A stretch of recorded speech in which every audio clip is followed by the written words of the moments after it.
10 women were waiting for the same moment. They were all invited. They all had lamps in their hands, and if you saw them standing there, you wouldn't see a difference. But when the moment finally came, only 5 were ready. The others thought they still had time. They assumed they could fix it later. They were wrong. By the time they realized it, the door was already shut. In the Gospel of Matthew chapter 25, Jesus tells a story that forces one question: what actually makes someone ready, and what happens if you're not? In the Gospel of Matthew chapter 25, Jesus tells a parable about 10 virgins waiting for a bridegroom. To the people hearing this at the time, this wasn't abstract. It was familiar. Weddings in ancient Israel didn't run on a fixed schedule the way they often do today. There wasn't a set start time printed or announced. The bridegroom would arrive when everything was ready, and when he did, the celebration would begin immediately. That detail matters because it meant the people involved had to stay ready without knowing exactly when the moment would come. These 10 women had a clear role in that process. They were part of the wedding party, bridesmaids. Their responsibility was to go out with their lamps, meet the bridegroom when he arrived, and join the procession into the wedding feast. It wasn't a complicated job, but it required something steady, readiness over time, because once the bridegroom arrived, everything moved quickly. There wasn't a pause to get ready. There wasn't time to go back and fix anything. You either moved with the procession or you missed it. And all 10 women understood that. They weren't outsiders trying to get in. They had already been invited. They had already shown up. They were already in position. And each of them brought a lamp, which was necessary for the night procession. Without it, they wouldn't be able to walk in the dark or take part in what was about to happen. So at the beginning, everything looks right. They're in the right place. They have the right role. They're expecting the same arrival. There's no visible difference between them. And if you saw them standing there, you would assume they were all equally prepared. But this is where the story quietly shifts, because being in the right place and being ready for the moment are not always the same thing. Think about how that plays out in real life. You can be close to something, close to an opportunity, close to a calling, even close to something God is doing, and still not be prepared for when it actually happens. You can have the right environment and still lack what's needed when the moment comes. And that's what Jesus begins to reveal next, because even though all 10 women looked the same on the outside, there was already a difference between them, not in what they were doing, but in what they brought with them. All 10 women brought lamps. That part is important because it means they all did what was expected. They showed up prepared, at least on the surface. But Jesus points out a difference that wasn't visible just by looking at them. 5 were wise, 5 were foolish, and the distinction had nothing to do with how they looked, how they spoke, or even where they were standing. The difference was in something much quieter. The wise brought extra oil with their lamps. The foolish brought their lamps, but no extra oil. That's it. At first, it doesn't seem like a big deal. Nothing is going wrong. The lamps are still burning. The bridegroom hasn't arrived. No one is being corrected. No one is being singled out. Everything continues like all 10 are equally prepared. And this is where the story becomes easy to overlook, because the separation between wisdom and foolishness doesn't show up in the moment of waiting. It shows up in what each person prepared before the moment ever arrived. The wise thought beyond what they could see. They considered something simple. What if this takes longer than expected? So they prepared for that possibility. They didn't just prepare for the moment they were expecting. They prepared for a moment that might not come the way they thought. The foolish didn't think that far ahead, not because they couldn't, not because they weren't invited. They just prepared for what felt immediate. They brought what was needed for now and assumed it would be enough later. And if we're honest, that kind of thinking feels familiar. It's the mindset that says, I'll deal with it when it becomes a problem. I don't need to go that far right now. It probably won't take that long anyway. And for a while, that mindset doesn't seem to cost anything. Everything still works. You're still in position, still moving with everyone else, still part of what's happening. There's no visible consequence for not going deeper. And that's what makes it deceptive, because nothing feels wrong until the moment comes that exposes it. At this point in the story, nothing has gone wrong yet. No one is struggling. No one is falling behind, but everything that will matter later has already been decided, because preparation doesn't always show up immediately. Sometimes it sits quietly in the background, unnoticed, unchallenged, until the moment comes that requires it. And when that moment arrives, there won't be time to go back and get what you didn't bring. Then something happens that none of them can control. The bridegroom is delayed. He doesn't come when they expected. The moment they were prepared for doesn't arrive on time. And at first that might not seem like a problem, because delay feels like extra time, more time to wait, more time to adjust, more time to get ready if needed.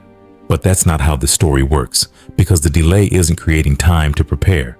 It's exposing whether preparation was already there. As the hours pass, the atmosphere begins to shift.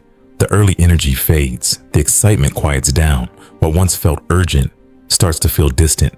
Nothing dramatic happens. There's no announcement explaining the delay, no signal of when the bridegroom will arrive, just silence and waiting. And that kind of waiting does something. It tests what a person brought with them. Jesus says that as the bridegroom delayed, all 10 became drowsy and fell asleep. That detail matters more than it seems, because it removes a common assumption. The issue in this story is not that some were more disciplined in the moment than others. All 10 slept. All 10 experienced the same delay. All 10 responded in the same human way. So the difference between them is still not in what they're doing. It's still in what they brought. And this is where the tension builds, quietly, because nothing has gone wrong yet. No one is panicking. No one is being exposed. They're still together, still in the same place, still waiting for the same outcome.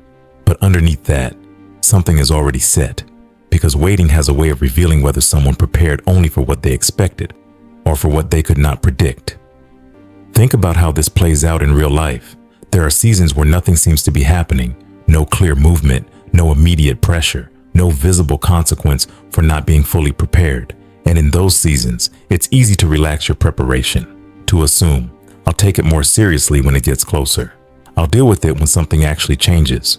But what feels like nothing happening is often the exact space where preparation is either built or neglected. Because when the moment finally arrives, it won't wait for you to catch up. The delay feels like extra time, but in reality, it's the only time you had to be ready. Then at midnight, everything changes.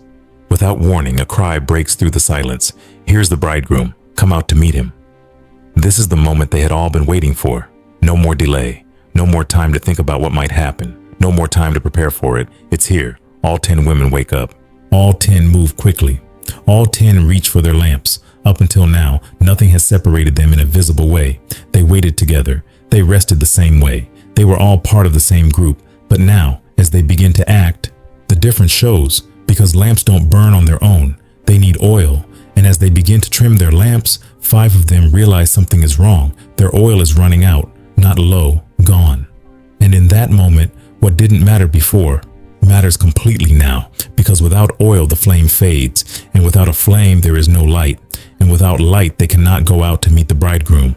They cannot join the procession. They cannot enter into what they were invited to be part of. Now the problem is immediate. Now it's urgent. Now there's no way to ignore it. So they turn to the 5 who prepared ahead of time and say, "Give us some of your oil. Our lamps are going out." On the surface, that request makes sense. They started together.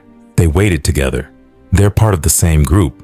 It feels reasonable to think that what one person has could help another. But the answer they receive is direct. There may not be enough for both us and you. Go instead to those who sell oil and buy some for yourselves. This isn't a moment of selfishness. It's a moment of reality, because the kind of preparation that was needed here couldn't be transferred at the last minute. If the wise divided what they had, then none of them would be ready. And this reveals something important. Some things in life can be shared, but readiness is not one of them. You can't borrow it when the moment arrives. You can't depend on someone else's preparation to carry you through. You can't step into a moment like this on someone else's supply. So the 5 who weren't ready leave. They rush into the night, trying to get what they didn't prepare for, trying to fix in a moment what should have been handled over time. And this is where everything becomes irreversible, because while they are gone, the bridegroom arrives. Those who are ready step forward. Their lamps are burning. Their light is steady. They meet him, and they go in with him to the wedding feast. And then the door shut. No delay. No reopening in that moment, just a closed door. The difference that was hidden at the beginning is now fully revealed. Not because the moment created it, but because the moment exposed it. At some point, the 5 who left were able to get oil. They did what they needed to do. They found a way to fix the problem. Now their lamps could burn. Now they had what they should have brought from the beginning.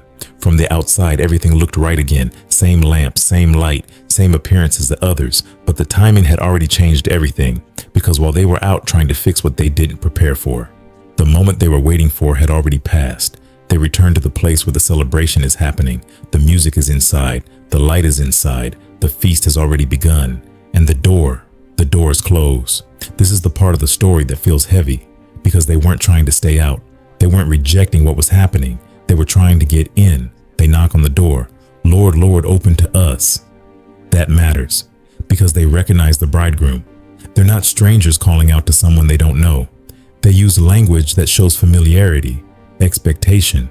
They fully believe they belong inside. And from their perspective, it probably feels like a small delay, a fixable mistake, something that shouldn't cost them everything, but the response they receive is direct. I do not know you. No explanation, no adjustment, no reopening of the moment, and that's what makes this different from a simple mistake. The issue isn't that they eventually got what they needed. The issue is that when the moment came, they didn't have it. And when they tried to return after the fact, the opportunity they assumed would still be there was gone. The closed door isn't just a detail in the story, it's the point of separation. At the beginning, all 10 were together. Same invitation, same position, same expectation. Now there is a clear divide. 5 are inside, 5 are outside, and the difference wasn't created at the door. It was revealed there. Think about how this shows up in real life. There are moments that don't repeat, opportunities that don't reopen, windows that close, quietly but completely. And it's not always because someone didn't care. Sometimes it's because they thought they had more time, because they assumed they could get ready when it became necessary, because they believed the moment would wait for them. But not every moment waits. Some moments arrive and then move on. And by the time you realize what was required, you're standing on the outside of something you were meant to be part of. Jesus ends the parable with a direct instruction. Watch therefore, for you know neither the day nor the hour. Gospel of Matthew chapter 25, verse 13. That's the point of the story, not to predict when something will happen, but to be ready before it does. Because in this parable, the issue was never access. All 10 were invited. All 10 were in the right place. All 10 were expecting the same moment. The difference came down to something much quieter. Preparation. Not the kind you can see right away. Not the kind that gets attention in the moment, but the kind that only shows up when it's needed. The 5 who were ready didn't scramble when the moment came. They didn't have to adjust. They didn't have to leave. They didn't have to depend on someone else. They simply stepped forward because what they needed was already there. The others weren't far off. They weren't disconnected. They weren't unaware. They were just unprepared, and they believed they would have time to fix that later. That's the tension this story leaves us with, because it shifts the focus away from what looks right to what actually is ready. There are areas in life where everything can appear aligned. You can be close to the right things, around the right people, even moving in the right direction. But when the moment comes when something requires more than what's visible, what has been built underneath is what determines the outcome. And that kind of readiness is personal. You can't borrow it. You can't rush it. You can't build it in a moment of pressure. It has to be developed over time, quietly, consistently, before it's needed. So the question this story leaves you with is simple. If the moment came today, would you already be ready, or would you be trying to get ready while it's happening? Because the difference between those who entered and those who were left outside wasn't what they said. It wasn't what they looked like. It wasn't even where they stood. It was what they had prepared before the moment arrived. So stay ready, not out of fear, but out of understanding, because some doors don't stay open forever. And when the moment comes, you won't need more time. You'll need to already be ready. If this made you think about where you stand, take a moment and be honest. And if this is something you want to live out, comment, I'm staying ready. And share this with someone who needs to hear it. Like, comment, and subscribe for more Bible stories. Shalom family, welcome to Bible Stories in Black. We bring powerful Bible stories to life. Stories that highlight our faith and depict the people of the Bible as Black and melanated people, as they were in biblical times. Now you can be part of this mission by becoming a channel member. At the Royal Supporter level, just $4.99 a month, you'll unlock special perks, loyalty badges that show your support next to your name in the comments, custom emojis you can use to celebrate and engage, early access to every new Bible story video before anyone else, priority replies when you leave a comment, and members-only posts where you get to vote and shape upcoming stories. Your support at this level helps us keep sharing these powerful stories with the world, but maybe you want to go even deeper. That's where our Royal Remnant tier comes in. For just $9.99 a month, you'll receive everything in the Royal Supporter level plus exclusive resources created to bless you and your family. As a Royal Remnant member, you'll receive 5 printable Bible-themed coloring pages every month. You'll also receive a devotional pack every month. Each devotional focuses on a key Bible character or theme, like faith, courage, obedience, or God's promises. These short reflections are designed to inspire, encourage, and connect you more deeply to God's Word. Together, these devotionals and coloring pages make the Royal Remnant tier a powerful way to grow in faith while supporting this channel. Click join today and be part of this mission to keep sharing our stories and our faith with the world.